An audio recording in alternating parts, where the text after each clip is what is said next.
Et si on parlait de chocolat, après tout cet aliment plaisir par excellence est connu pour être le meilleur remède contre les coups de blues. Et parce que nous sommes le 1er octobre et que nous célébrons la journée mondiale du chocolat, nous vous emmenons sur la presqu'île où se fabrique un chocolat 100% local. Difficile de résister à la tentation une fois que vous aurez vu ce reportage de Laure Philibert et Esther Barreau-Cordet. Ces fèves sont issues de cabosses de cacao de Tahiti et des Marquises. Depuis 2 ans, Laurent Bourgeon, artisan chocolatier, les transforme en tablettes de chocolat. Un processus en plusieurs étapes.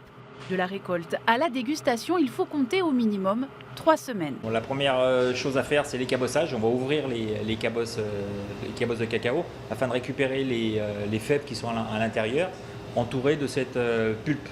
On les met dans une caisse en bois, habillée de feuilles de bananier. Ça va être mis à fermenter pendant 4, 5 jours, 6 jours, selon les variétés. Une fois que la fermentation est terminée, les fèves sont mises à sécher donc pour vraiment abaisser le taux d'humidité en dessous de 15%. En fait. Après le séchage, on va passer à la torréfaction, donc on arrive au laboratoire. Après, les fèves vont être, une fois torréfiées, vont être pré-concassées pour éclater la fève. Une fois qu'on a obtenu le gruau de cacao pur, on va pouvoir le broyer afin d'obtenir la liqueur de chocolat. On rajoute le sucre et une petite partie de beurre de cacao pour fluidifier le mélange. Ce pâtissier est parti de zéro.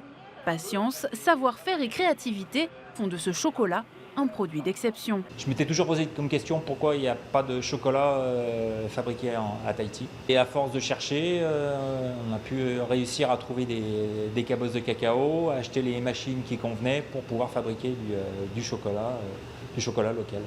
La filière cacao pourrait être développée au Fénois et générer des emplois. Je pense que oui, il y a un marché à créer, un marché de niche sur un produit de niche, oui.